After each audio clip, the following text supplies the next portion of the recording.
Ahora cuando estamos en el propósito de Dios y nos convertimos al Evangelio, recuerdo ese sábado que acepté a Cristo en una reunión de jóvenes, ese domingo que ante un mensaje del pastor yo pasé adelante y realmente confirmé mi conversión. Me acuerdo que le dije a Dios en mi cama, esa noche volví a mi casa, gracias, esa noche volví a mi casa y antes de acostarme hice un fuego en el fondo de mi casa y quemé un montón de cosas. Quemé todo lo que era pecado en mi vida, todo lo que eran elementos para pecar, quemé todo. Quemé revistas, quemé películas, quemé remeras, quemé cassette, que lo podría haber regrabado, pero decidí quemarlos, porque tenía mucho pasado ya, muchas cosas escritas. Y al final fui libre de todo eso. Realmente el haberlo visto quemarse y desaparecer fue como un antes y después, pero allí fue donde surgió una gran pregunta en mi vida. Ok, ya salí del reino de las tinieblas. Y la gran pregunta, Dios, ¿cuál es tu propósito con mi vida? ¿Cuál es tu propósito con mi vida? ¿Para qué me querés? Tenía 16 años. Jóvenes, 16 años. Conflictivos, 16 años. Acomplejados, 16 años. Lleno de prejuicios esos 16 años. Sin embargo, a diferencia de otras cosas que tuve que esperar mucho en mi vida, pacientemente, esperar pacientemente, la respuesta no tardó en llegar más que 3 días. Y Dios me mostró cuál era el propósito que tenía conmigo. Pero fueron los 3 días de mayor desesperación. Me desesperé porque Dios me hablara. Realmente me desesperé. Iba a la escuela y esperaba que aparezca un ángel y me hablara. Eran esas cuestiones de la vida donde uno no se refugia tanto en la palabra del Señor porque no sabe, nunca la había leído, no entendía que Dios me hablaba también a través de la Biblia. Sin embargo, Dios en mi inmadurez me habló a través de alguien de lo que quería hacer con mi vida. Y eso tenía que ver con la palabra propósito. Diga conmigo propósito, a ver. Propósito. Porque encontrar y descubrir el propósito de Dios para tu vida te enfoca y te centra en las decisiones que tenés que tomar. No sé si a usted le pasó, pero cuando va a algún lugar sin una lista de cosas anotadas para comprar específicamente, terminás comprando de todo. A ver, mujeres, ¿cuántas dicen, así es? Y porque vos decís, cuando no planificás tu dinero, terminás comprando cosas que no necesitas, pero que tuviste el deseo de hacerlo. Y llegaste a tu casa y dijiste, ¿para qué compré esto? Es muy común, y eso es muy común en todos lados. En todos lados. Si no tenés cierta lista de cosas que buscas en algo o en alguien, terminás metido en relaciones que terminan destruyendo tu vida simplemente porque te dejaste llevar por impulsos y no por decisiones racionalmente pensadas y con características definidas de lo que querés para tu vida. Por eso es tan importante planificar nuestra vida, pero no planificarlo en base a nosotros, sino planificarlo en base al propósito que Dios tiene para nosotros. ¿Cuál es el propósito de tu vida? Y de hecho hay algunos de aquí que han venido a la iglesia de niños. Los que tenemos hijos vienen de niños. A muchos de los adolescentes con los que estamos vienen de niños a la iglesia, otros no. Otros empezaron a venir siendo adolescentes. Y otros, mis hermanos, vienen de adultos. Y han pasado toda una vida, y de hecho lo he escuchado varias veces, decenas de veces, diciendo, ¿por qué no conocí a Jesús hace tanto tiempo? ¿Por qué le negué? ¿Por qué rechacé? ¿Por qué dije que eran todos unos locos? ¿Por qué tuve tanto tiempo de incredulidad y de rebeldía? Agradezco a Dios por los años que estoy acá, pero cómo me hubiese gustado conocer a Jesús de adolescente, de niño, para no cometer los errores que cometí. Pero sin embargo, Dios, por alguna razón en su omnisciencia, Él permitió que todo eso pasara, pero por su benignidad hoy estamos acá siendo parte del reino de los cielos. Entonces la gran pregunta no es por qué Dios permitió en el pasado lo que pasó, sino cuál es mi propósito hoy que estoy en el camino del Señor. Me acuerdo que mi oración era, Señor, yo no quiero ocupar un banco. No solo quiero estar en la iglesia e ir un domingo, yo quiero involucrarme en tu obra. Yo quiero ser parte de los obreros de tu obra. Yo quiero involucrarme. Pero claro, me di cuenta de que decir eso iba a conllevar mucho esfuerzo de mi parte y preparación. Mucho estudio, mucho compromiso, mucha santidad, mucho decirle que no a lo que muchos le decían que sí. Y decirle que sí a lo que muchos le querían decir que no. Comprometerle con dejar lo malo y abrazar lo bueno. Desarrollar dones y talentos y sobre todo en esa edad descubrir los dones y talentos que Dios me quería dar para bendecir a otros. Y donde el centro no sea yo, sino que sea Dios en mí y las personas que nos rodean. Entonces la grandeza iba a estar en el servicio incondicional a los demás. Entonces, ¿saben? En base a esa pequeña introducción que intenté compartir con ustedes, quiero hablarles de dos cosas. Quiero hablarles de descubrir el propósito de Dios y quiero hablarles de involucrarte en ese propósito de Dios. No importa cuál sea tu edad, no importa cuándo viniste al Señor, al reino de los cielos, todos somos bienvenidos y tenemos un propósito. Él nos dio herramientas, dones y talentos para multiplicar su gracia en nosotros y que otros sean bendecidos con ese mensaje. El mensaje no son tus palabras o mis palabras, el mensaje es tu vida y es mi vida. El mensaje son las experiencias que Dios permitió en tu vida para demostrar que Él es refugio en medio de la tormenta.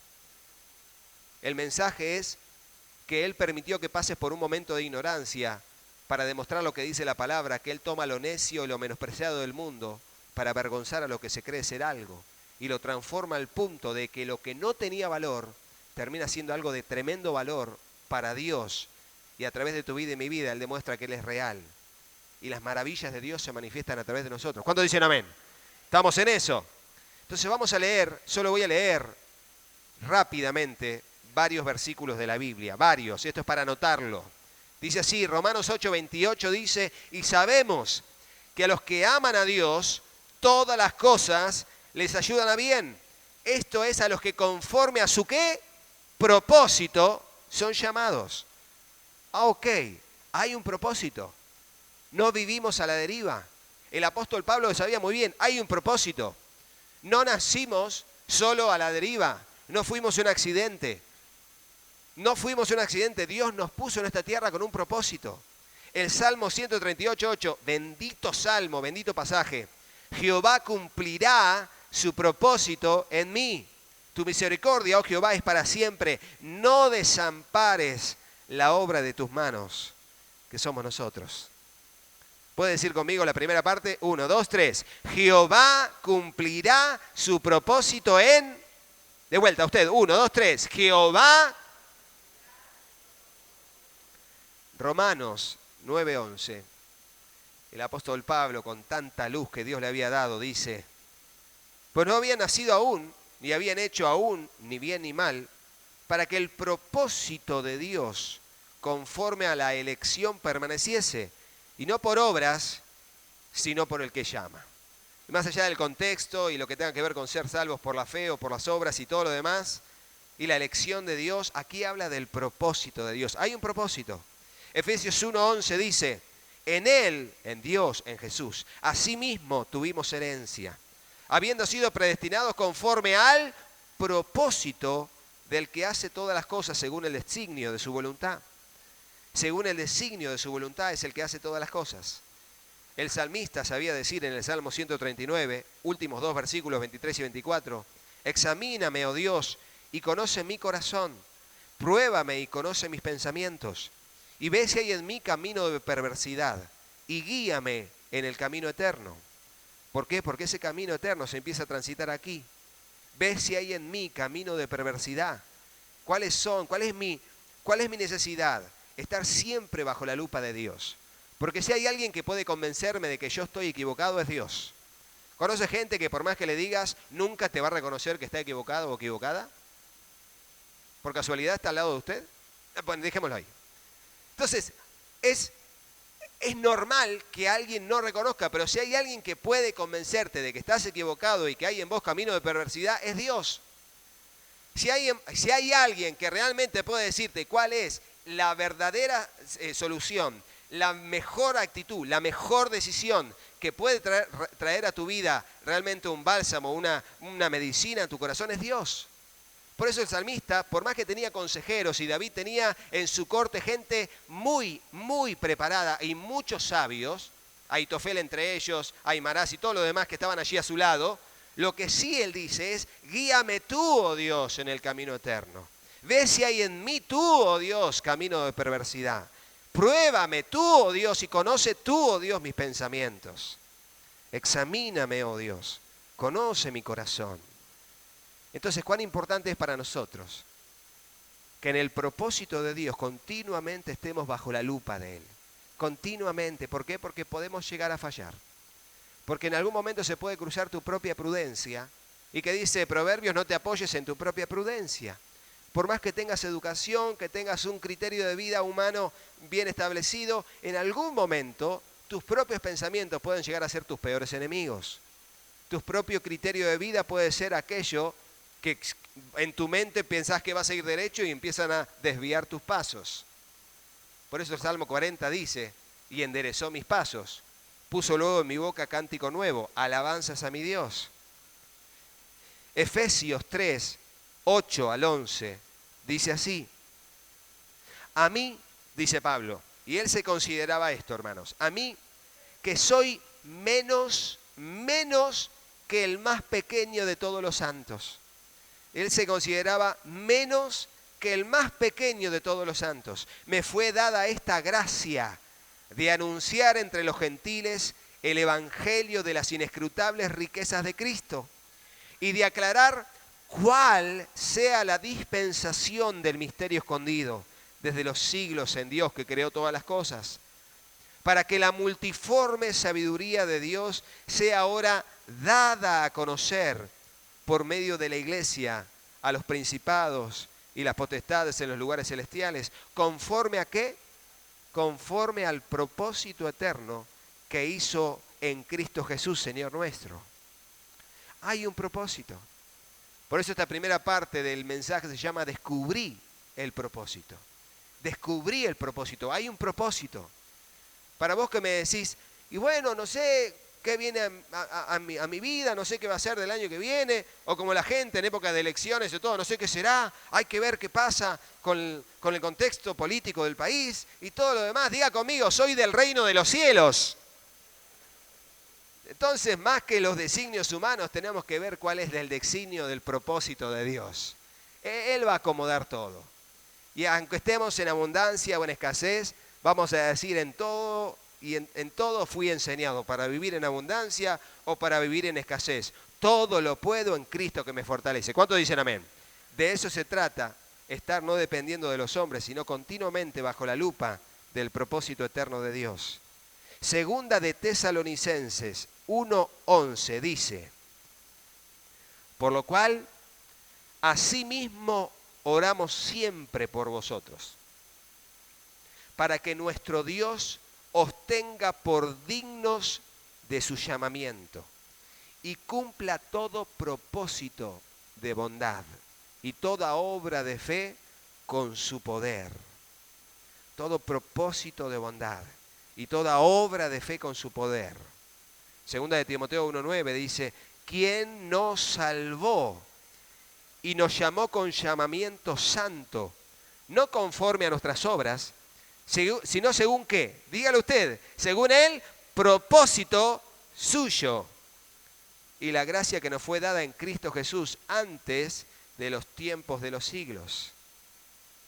Por último, sigue hablando el apóstol Pablo. Le dice a Timoteo algo que él descubrió, abrazó y vivió hasta el final de sus días. Y le dice a Timoteo, pero tú has seguido mi conducta. Mi doctrina, perdón. Tú has seguido mi doctrina. Y ahora sí, conducta. ¿Y ahora qué dice? Propósito, fe, longanimidad, amor, paciencia y sigue. Pero tú has seguido mi conducta, mi doctrina, propósito, fe, longanimidad, amor, paciencia. Hay un gran ejemplo de esto y es Abraham. el apóstol Pablo en el libro de Romanos se encarga de hablar de él algunos capítulos. Y sobre todo cómo Dios lo confrontó con irse de su tierra, con irse de su parentela y de la casa de su padre a la tierra que él le iba a dar. No le habló del propósito, no le habló de qué iba a pasar con su descendencia. Solamente le dijo que su descendencia sería como las estrellas del mar y en su descendencia bendeciría a todas las naciones de la tierra. Pero lo confrontó con una situación incómoda, que era irse de su tierra, de su parentela y de la casa de su padre, la tierra que él le iba a dar. ¿Por qué? Porque su tierra no sería su tierra natal o su tierra de paso, sino que su tierra sería una porvenir que tendría que ver con esa ciudad celestial que él añoraba en su corazón. Y esto lo habla el libro de Hebreos también. Él no ponía su mirada en las cuestiones humanas y en los territorios humanos, sino que él le dijo: Dios, a donde vos me quieras llevar, yo voy a ir. Y como bien dijo la moabita Ruth, que, ¿se acuerda cuando le dijo a Noemí? Tu pueblo será mi pueblo y tu Dios será mi Dios. Donde quiera que esté yo estaré, donde tú mueras yo moriré, tu pueblo será mi pueblo y tu Dios será mi Dios. Realmente eso es un acto de fe, es un acto de confianza. Entonces a donde Dios te lleve, ese va a ser el lugar donde Dios te va a querer. Y a eso le llamamos propósito.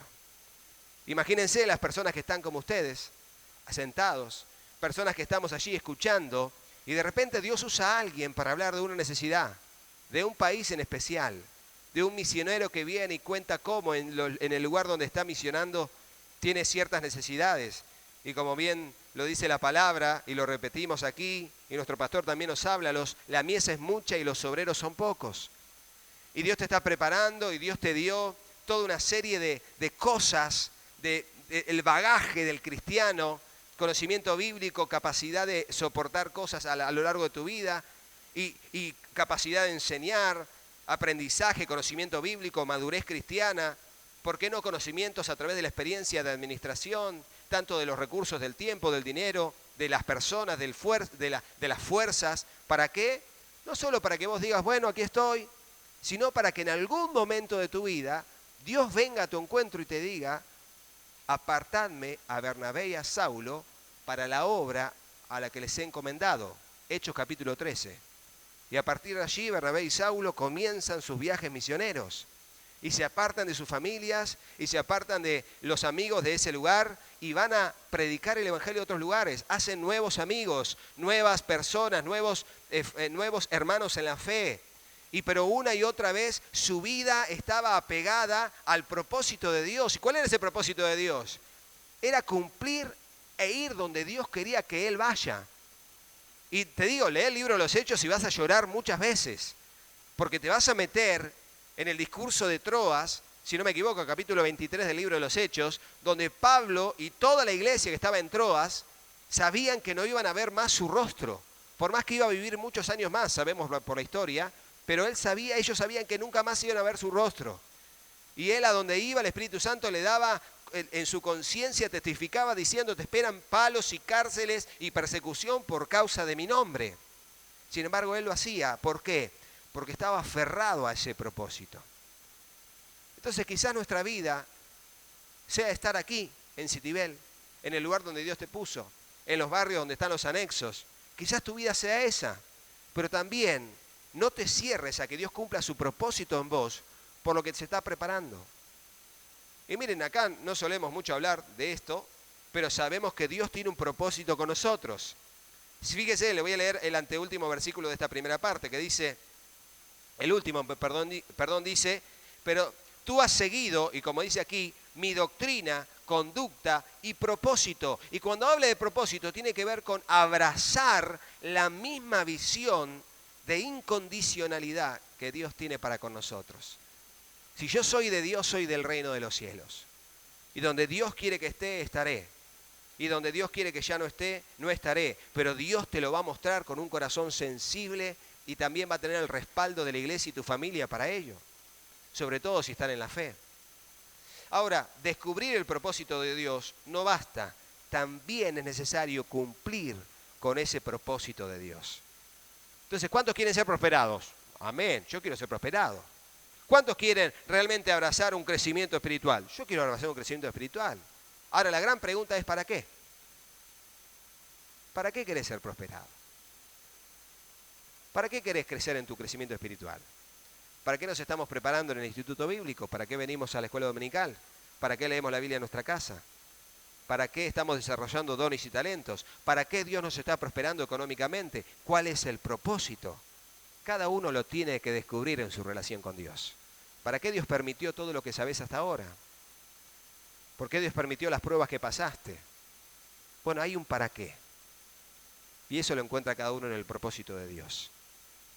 ¿Para qué hoy estás donde estás?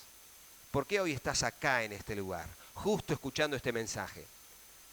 ¿Para qué estás en este lugar, en esta ciudad, en esta provincia y aún en este país? Jeremías 15, 19 y 20 nos da una respuesta extraordinaria. Y él le dice a Jeremías, tremendo adolescente y luego un joven y adulto para Dios, por tanto, Jeremías 15, 19 y 20, por tanto, así dijo Jehová, si te convirtieres, yo te restauraré. Escuchalo al Señor, si te convirtieres, yo te voy a restaurar y delante de mí estarás. Y si entresacares lo precioso de lo que es vil, lo que es realmente valioso, de lo que no tiene valor, lo que te está llevando a la salvación, de lo que te está haciendo que te pierdas, si entresacares y separares lo que realmente es de Dios con lo que Dios no quiere en tu vida, serás como mi boca. Serás como mi boca. Pero no, tu boca será como mi boca. Tu vida va a ser mi boca. Lo que vos vivas va a ser un mensaje de Dios para los demás. Lo que yo viva va a ser un mensaje de Dios. Un hombre llamado McLuhan, un estudioso de la comunicación, dijo una frase revolucionaria que fue: el medio es el mensaje. O sea, no solamente lo que se escuchaba tenía que ver con un mensaje, sino toda la tecnología nueva, todo el medio que iban surgiendo era un mensaje para la sociedad.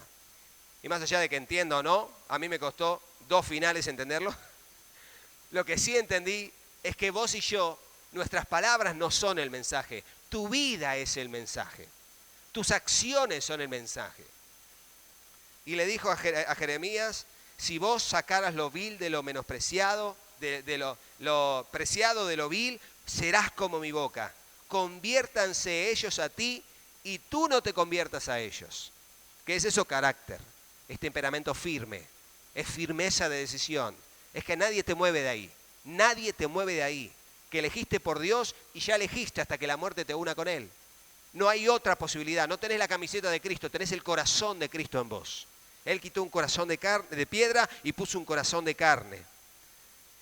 Y ahora sigue diciendo, y esto por favor, métaselo en su corazón. Y te pondré en este pueblo, porque dice, muro fortificado y no de cualquier metal. ¿De qué dice? De bronce. Y pelearán contra ti, pero ¿qué dice? No te vencerán. Porque ¿quién está con vos?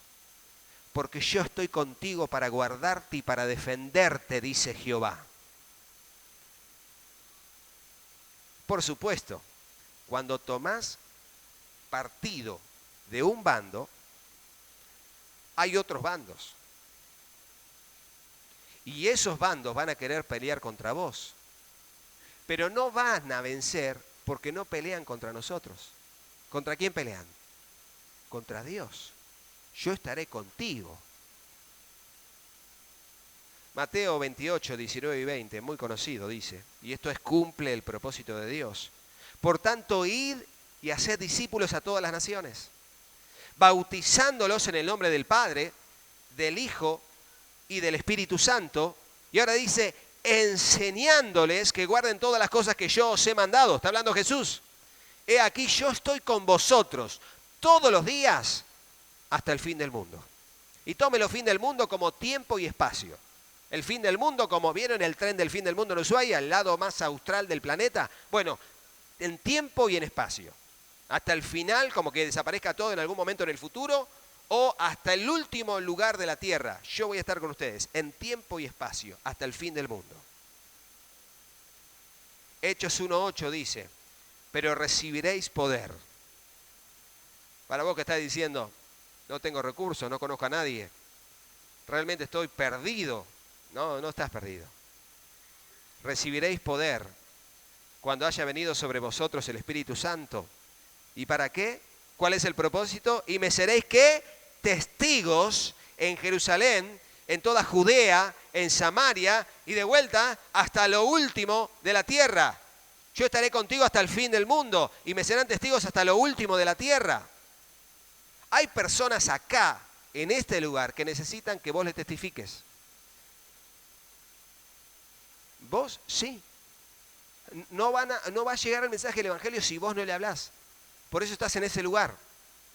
Por eso Dios te puso en ese lugar y te estás preguntando, no sé por qué, ¿qué hago acá? Hoy te estás enterando. Hoy te estás enterando. Últimos 3 pasajes. 1 de Pedro 2:9. Tremendo. Mas vosotros sois, puede leerlo conmigo, para el que dice que no sé qué soy. ¿Ya está? Vamos, 1, 2, 3. Mas vosotros sois linaje escogido. Vamos juntos, 1, 2, 3. Linaje escogido. ¿Qué más? Real sacerdocio. Ahora, nación santa. Pueblo adquirido por Dios. Todo eso.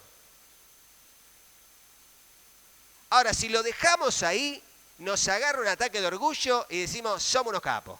¿Qué somos? Tiburones. ¿Se acuerdan la propaganda esa? Sin embargo, no es eso. Somos todo eso. Y diga conmigo, para. A ver. Conmigo para. ¿Por qué? Porque sin el para no hay funcionalidad. No entiendo para qué estoy. No entiendo, no sé para qué Dios me puso en esta tierra.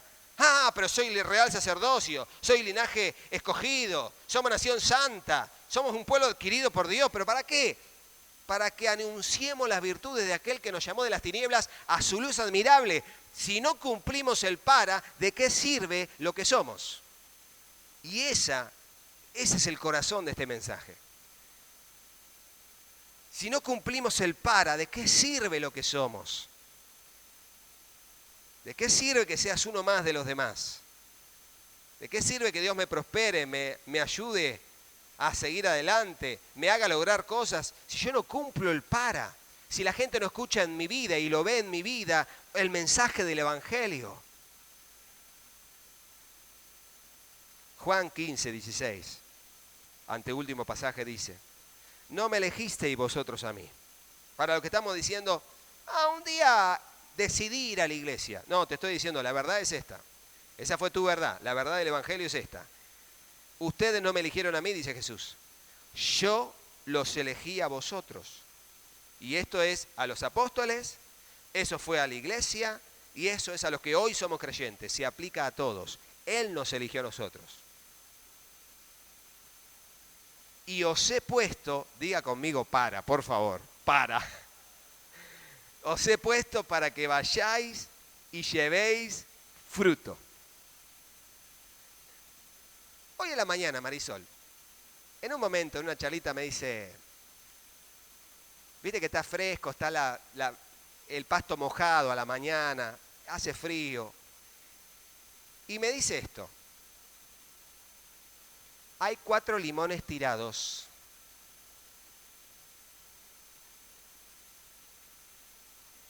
Y yo le dije, ajá, ¿y no lo levantaste? ¿Me entiende, no? Pero ahí tuve que dominarlo. ¿No? Pero se están pudriendo, hay que sacarlos. Ya sé que algunos hermanos me van a después pedir limones. Lo sé, esas experiencias ya me han pasado. Pero bueno, hay aquí. Estoy para bendecirlos. ¿Cuál es la idea? Yo digo, ¿para qué Dios permite eso? ¿Por qué el comentario? Me dice, no, hay que sacar los limones porque si no se van a caer y se van a pudrir. De hecho, hay 2 o 3 en el piso que ya están podridos. Y yo no los levanté porque como no cortamos el pasto, están ahí. Porque es invierno. Pero digo, ¿habrá fruto en mi vida? Porque Dios utiliza las cosas para dar un mensaje. También. ¿Habrá fruto en mi vida que yo no estoy dando? ¿Habrá dones y talentos que no estoy desarrollando? ¿Habrán limones que se están cayendo de tu árbol porque estás ahí no queriendo bendecir a nadie? diciendo, bueno, ya está, creo que mi tiempo llegó, listo, me voy a dedicar a otra cosa. ¿Será posible? ¿Será posible que haya fruto y nadie esté aprovechando ese fruto? ¿Será posible que sepas enseñar y no haya alumnos a quienes hables? ¿Será posible que tengas paciencia con los niños y no estás con ningún anexo ni nada, haciendo nada para niños? ¿Será posible que tengas pasión por las almas pero se está pagando mirando Netflix? ¿Será posible que ese fruto se está cayendo y nadie lo está agarrando? El que tiene oído que oiga. Os he puesto para que vayáis y llevéis fruto, y vuestro fruto permanezca, crezca, se renueve, alimente a otros, haga crecer a otros, le dé vitalidad a otros, para que todo lo que pidiereis al Padre en mi nombre, Él os lo dé. Él os lo dé. Finalmente, Hechos 11:23 dice, cuando llegó, se regocijó, vio la gracia de Dios y se regocijó. Está hablando de los apóstoles que llegaron, ¿no? Cuando llegó y vio la gracia de Dios, se regocijó y exhortó a todos, si no me equivoco era Pedro cuando llega a Antioquía, y exhortó a todos a que con propósito de corazón, diga conmigo esta frase, propósito de corazón, a ver, 1, 2, 3, propósito de corazón, permaneciesen fieles al Señor. Ahora agreguemos una más, digamos propósito de corazón, permanecieren. A ver, 1, 2, 3. Propósito de corazón, permaneciesen. Entonces vos te preguntás, ¿por qué no permanecía hasta ahora? ¿Por qué he tenido inconstancia en mi vida? Porque quizás no abrazaste en tu corazón al propósito de Dios. Pero te digo, cuando abrazás el propósito de Dios en tu corazón, Él se encarga de inquietarte y te manda a alguien que te dice, se cayeron 4 limones. Y entonces vos le decís, Señor, manda a otro que los agarre, o agarralos vos. Y me mira como diciendo, y yo cuando me miró, yo dije, ya voy a buscarlos. Dios quiere ayudarnos a que demos fruto. Y saben, cuando vayan creciendo se van a dar cuenta, y yo me estoy dando cuenta ahora, de que por más que tenés una gran idea de que Dios te va a usar un montón, vas creciendo y vas avanzando y te das cuenta que sos un eslabón así chiquito en una hiper mega grande inmensa cadena que se llama Reino de los Cielos. Pero porque seamos insignificantes, Dios no va a dejar de usar nuestra vida para bendecir a muchos. Siempre y cuando abracemos con propósito de corazón su voluntad.